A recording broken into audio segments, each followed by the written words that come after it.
Are you a busy woman who at times struggles with reducing your daily stress? Do you know that you need to slow down but do not know how? If you're looking at reducing your daily stress, you're in the right place. My name is Denise Eckert, and I welcome you to the Calm Your Daily Stress podcast. I just love interviewing guests so they can share their stress-reducing tips and techniques with you. Now, if you find this podcast helpful, please share it with someone who struggles with stress, because lowering our stress will make us a better person, a happier partner, mom, friend, neighbor, etc. And the best part is happiness is contagious. Enjoy this episode. Hi there, it's Denise Eckert, the host of Calm Your Daily Stress. And I love coming on here and sharing different ideas and techniques to help you lower the stress in your life. And today we're joined by Tonya Kay Herb. She's the CEO of Outspoken. She's a transformative life coach and keynote speaker. And Tonya is on a mission to help high-achieving women break free from the chains of overthinking and perfectionism. So welcome, Tonya. Thanks for having me. I'm so excited to be here. What inspired you to get involved in this type of work? That's a great question. And I get that a lot. People say, how did you get started? And I think it really stems from a place that I was at probably about 10 or 15 years ago, where I knew that there was more out there for me. The question I kept saying to myself is, gosh, there's got to be more to it than this. This can't be all there is. And that's really how I got started. Is I started doing self-development, dove right in. And the more I dove in, and at the time I was hiring and training and running a team for a group of financial advisors. And so I had several people from the team just say, hey, can we do a little coaching on the side? Can you help me get to this goal or get past this limiting belief? And that's how I started, just like that. And what I found out was very quickly how much it really lit me up. Just being in a space where people would give me their most vulnerable selves and share that with me. And it was such an honor. And I didn't take it lightly, because that's not a place where a lot of us are, where we share ourselves so openly. And we started seeing some great results within the team. I started working a little bit outside of that space. And then one day I just took the leap. It was scary. I got to say, it was so scary to just, okay, I'm going to do this. But I did it. I did it scared, and I haven't looked back. I have the best job ever. That's wonderful. So today we're going to talk about perfectionism. And someone who's listening who doesn't understand perfectionism, can we give a little bit of a definition of what perfectionism is and how it does affect our stress level? In my opinion, perfectionism is that space where you decide that you're going to do something, whatever it is, whether it's a daily task or something that's a big goal, and you keep reaching for that big goal, and you actually get there. But then you say to yourself, oh gosh, I could do it a little bit better. Or maybe if I tried this. And what we do is we get stuck in this loop of, if I tweak it just a little bit, or if I do just this or that, then maybe it'll be better. And we get stuck there and never actually put it out to the world or complete the task. And then our brain starts to take over and says, oh, we don't really complete things, or maybe it's not quite good enough. And we really just stick there. I hope that's an easier answer. When you're in it, you don't recognize it a lot of times. Now, how do we get past that perfectionism? That is a great question. First of all, recognizing it, that we have set these unrealistically high standards for yourself or even others. And when we start seeing those things show up, when we feel like nothing we ever do is good enough, and you start having those feelings, you're identifying that. You're saying, okay, why do I feel this way? Because a lot of times we're waiting for that perfect moment. And I'm using air quotes. I know a lot of people can't see me use air quotes, but when we're waiting for that moment, that it'll be good enough when. So we start to recognize those things. And what happens is that now we need to manage the steps to get out of that and really accepting who we are and that we are good enough and that we're continuing to try and we're resourceful. We're resourceful, we're talented, we're evolving and recognizing that those things are out there for us. And we just have to take one step, tiny little step, just one. All you need is one step. One step. I know for myself, I can get stuck in the loop of perfectionism. And I find sometimes it's just hard to get over that hurdle. Is it good enough? Is it good enough? Am I good enough? Am I coming across properly? So I understand you have a type of system that you've created called Bike. Mm-hmm. Can you share that with us today? I would love to share that with you. And I created this space really. I use this acronym for so many different things. And really it's about stepping into that. I'm going to go back to why I created it. And I created it because I have this belief that every single person leads something, is a leader. And that's where it started. And I know we're talking about perfectionism and overcoming that, but if I could set the stage here, is that a lot of times if I told you, if I said, do you believe you're a leader? And a lot of people don't. Even people that are in leadership roles have a different persona, different idea, different thought or perception of what that really is. And here's the base of it is that it doesn't matter what your role, your title, your position is. Those leadership spaces are the way we get to lead ourselves out of this perfectionism space, is the understanding that it's how we show up every day. And we get to show up in ways that we have aligned with our core values. And so what happens with that when we always feel like we're kind of out of sorts, that's why we get stuck in the perfectionism loop or the overthinking space and we start second guessing ourselves. But let's unpack the bike acronym. So really based on a bicycle, and most people can't see that there is a bike on the wall behind me. And that is my reminder every day of how to show up better for myself. So the B stands for being you, be more of you, and understanding that you are really enough. And how we do that, and we hear the word authenticity a lot. And what that really means to me is that I'm going to really sink into letting go of the filters that I have acquired over time. And those are your belief systems. We behave in ways where we think we should show up a certain way, or we show up and only show parts of ourselves because we think that's what's expected of us. So when we break away from that filter, then we're being more of who we are. So be you is what the B stands for. And the I stands for insight. Insight. And I created this part because I am an introvert. I'm an extroverted introvert. So you don't think that introverts can probably stand on stage and do keynote speeches, but they do because we can actually step into that. But what happens for me when I show up in a new space, my brain starts spinning. This is the overthinking space and a little bit of perfectionism too, because what if they don't like me? What if I say something stupid? What if I don't connect with anybody? What if, what if, what if? And that spin, that automatic spin is what we need to interrupt, that pattern interrupt. So I use insight and I use it like this. What insight can I gain? What can I learn about you, Denise? What can I learn about me? What can I learn about the audience or the people that you serve that can actually really create a connection between the both of us?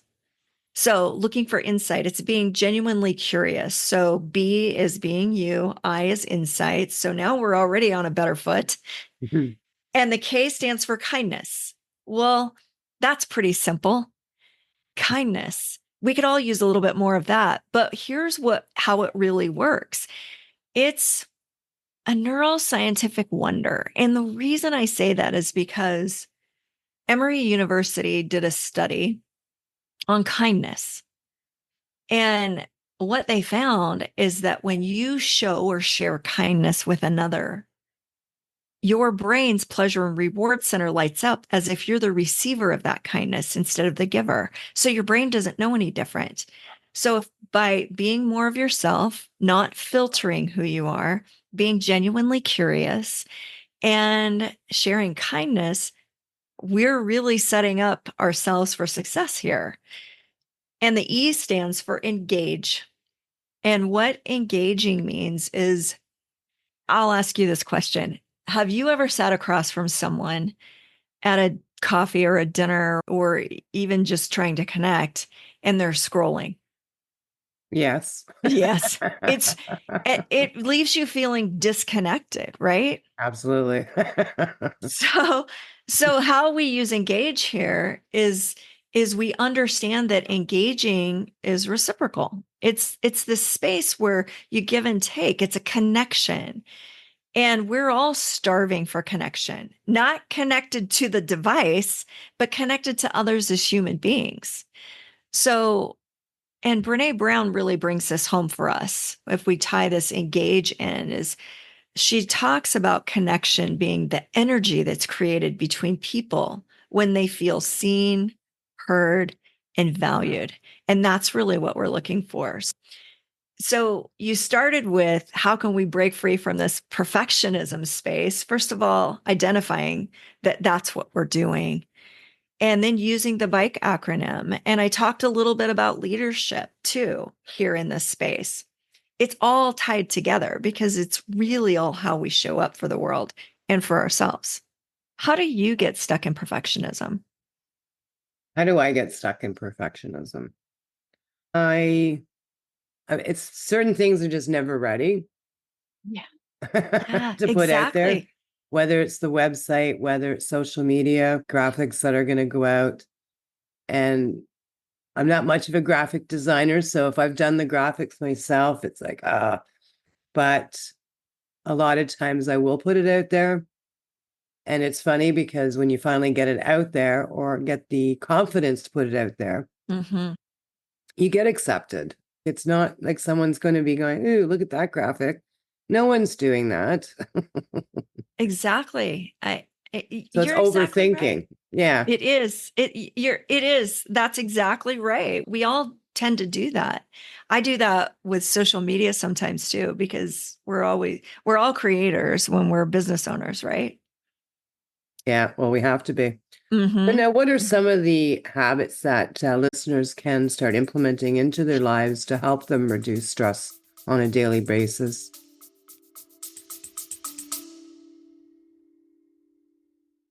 Just a quick break because I need to share this with you.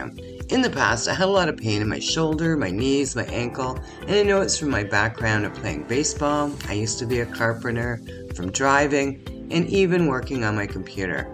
I tried everything, and still I'd be on the couch with my heating pad in pain. Well, lately a friend introduced me to a new product called NutraSwish. Things changed for me. I'm not kidding you, within days, no pain. And now I've been taking it for a few months, and what a difference. NutraSwish is all about glutathione. I didn't even know what glutathione was. Well, you know what? I sure do now.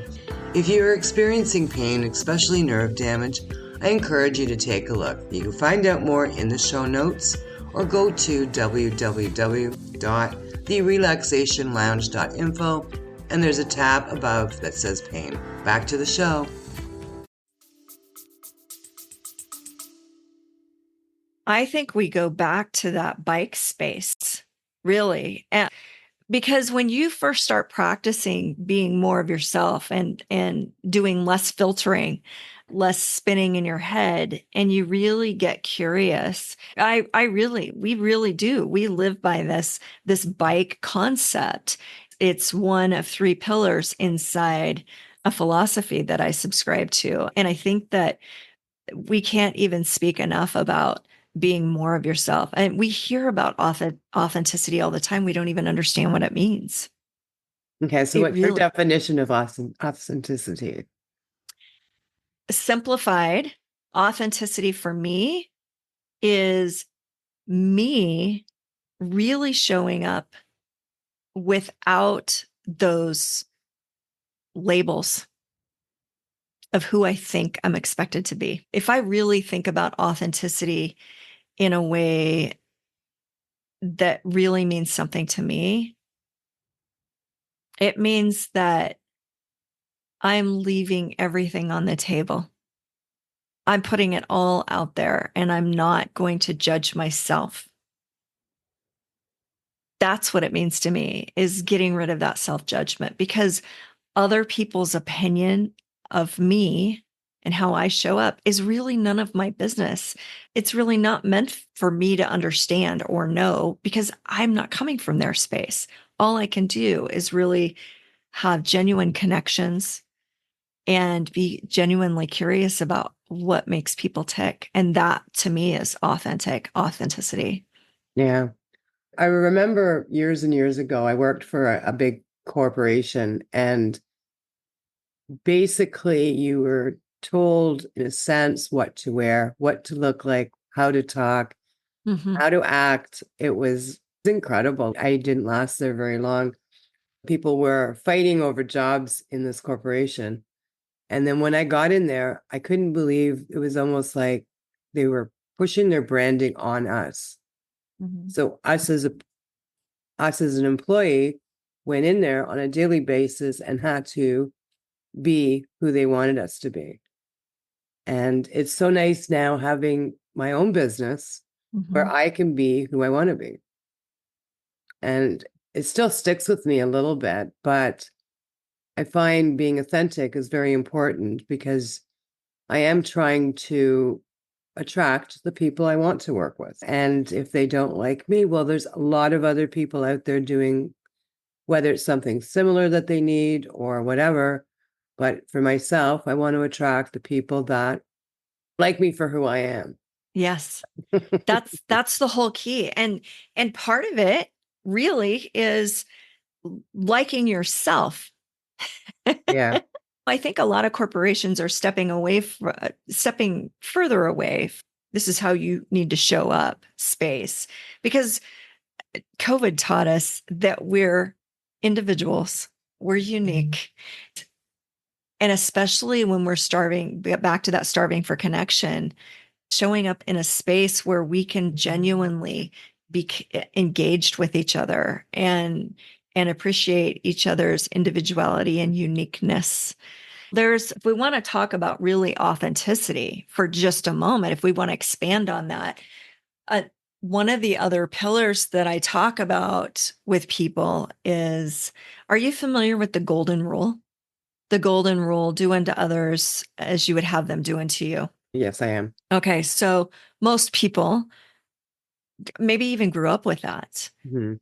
And the interesting part about that is that if you're treating others the way you want to be treated, then you're enforcing your own beliefs on other people, which we all can stand for our own beliefs and we all can have the voice. But the thing about the golden rule is that's the thing that's keeping us stuck, because we're not appreciating or celebrating that individuality or uniqueness.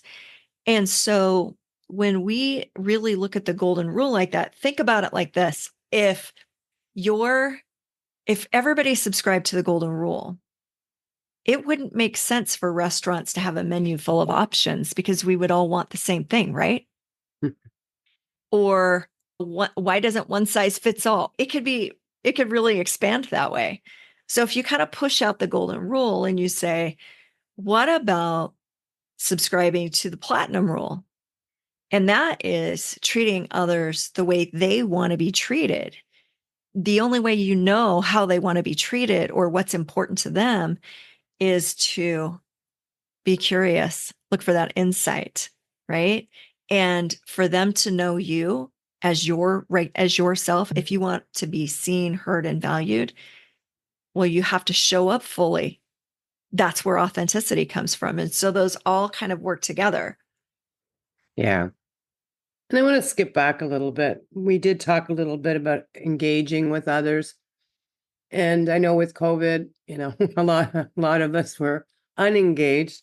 Do you have Mm-hmm. any tips or techniques that someone listening, if they feel that their engagement has dwindled since COVID, how to improve that again or get that back on track? Oh, yeah. The first thing, and I have to do this myself now and again for a reset. Sometimes I need a reset and how I do that is I go back to, I've done the work of identifying what my core values are, what things mean to me.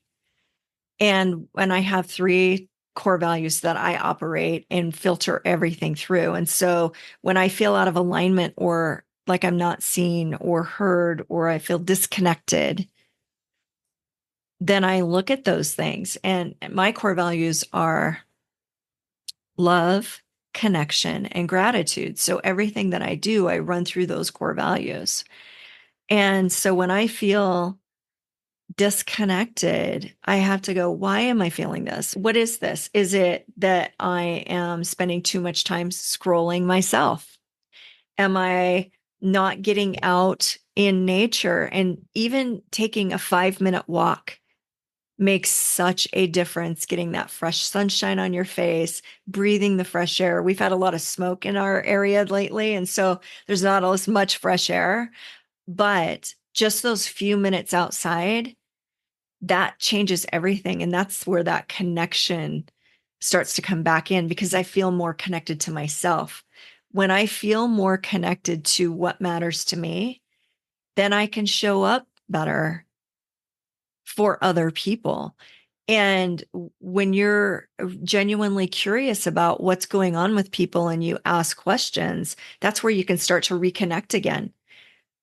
I also know that when my calendar doesn't have enough coffee dates on it, I feel disconnected too. And so that's me having to reach out. I don't say having lightly, getting to reach out to friends that I haven't connected with for a long time? Or what about someone that you've met once or twice, but you really want to get to know in a different way?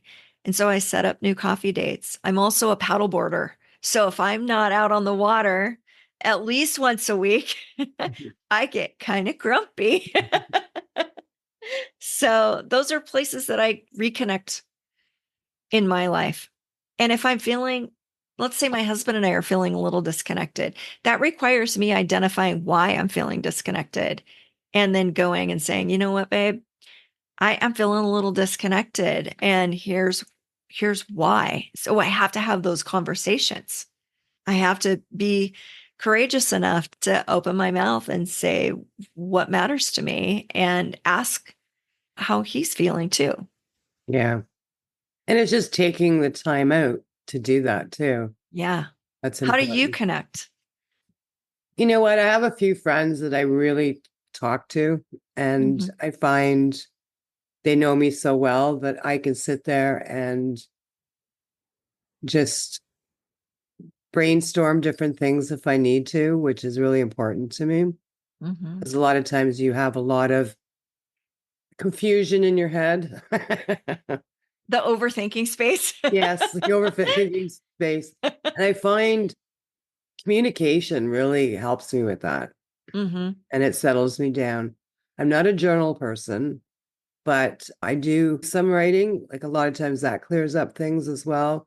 Mhm. It's hard to just sort everything out, especially being self employed. There's always so much going on, so many different things going on. It's hard to keep Mhm. everything in its drawer. Mhm. We wear a lot of hats too. Yeah. Mhm. And that's what I find difficult too. Like you just gotta boom, boom, boom. Mhm. Most definitely. And the other side of that is knowing what parts of you who, who can help you with those things because one friend cannot be everything to you. Same with you, right? You cannot be everything to everyone. And so, really understanding what you bring to the table Yeah. is helpful, and understanding what others bring to the table for you in that relationship space, whether it's friends or coworkers or what have you, but knowing the role that everyone plays in your life. Yeah, it's really important. So I Yeah. understand you have a free brainstorming session that you're Mm. offering people. Can you talk a Yes. little bit about that? I have a coaching business. Yes. And I do a lot of coaching in a 90-day stint, but not everyone needs 90 days. Some people are better with just a quick 45-minute to an hour session where we can just really dive into where they're stuck, or they've got a big goal out there and they've tried and they've tried and they've tried, but they get in their own way. And so sometimes, from my perspective, it's easier for me to see where they're stuck. And I know how to ask the questions. And I've seen a lot of people really just kind of break free from some of those things just in that quick little 45 minutes. I want to be able to reach more people and create that ripple effect, because that one thing that's holding someone back so that they can break free is now going to help them create space where they're helping others too. Yeah, And I think that we need more of that in our lives. And so that's why I offer it. It's wonderful. so much fun. I love meeting new people. Sounds good. So for all those listening, I will be putting Tonya's information wherever you're watching or reading. And so, Tonya, we're going to wrap this up now. Okay. Do you have your final words of wisdom to share with the audience today? Final words of wisdom. I love that. Final words of wisdom. Mm-hmm. I would say take the time to stop and just take a breath and look around at everything that you've got going on in your life and decide what's the most important to you, and filter out all of the rest and let it go. Wow, One thing that I could tell everyone is there are things you need to let go of. It's time. It's yeah. time to do that. Let go and move forward. Yes. Okay, well, great. Well, thank you so much, Tonya. And I am just leaving you a gentle reminder to slow down and enjoy life. And I'll see you at the next episode. Thank you for listening to the Calm Your Daily Stress podcast. Have you ever wondered what your stress personality is? Are you a self-care goddess or a burnout queen? Well, you can find out by taking my free quiz. You just need to go to www.stressquiz.info to find out where you rank. Sending you love and peace, and I'll see you in the next episode.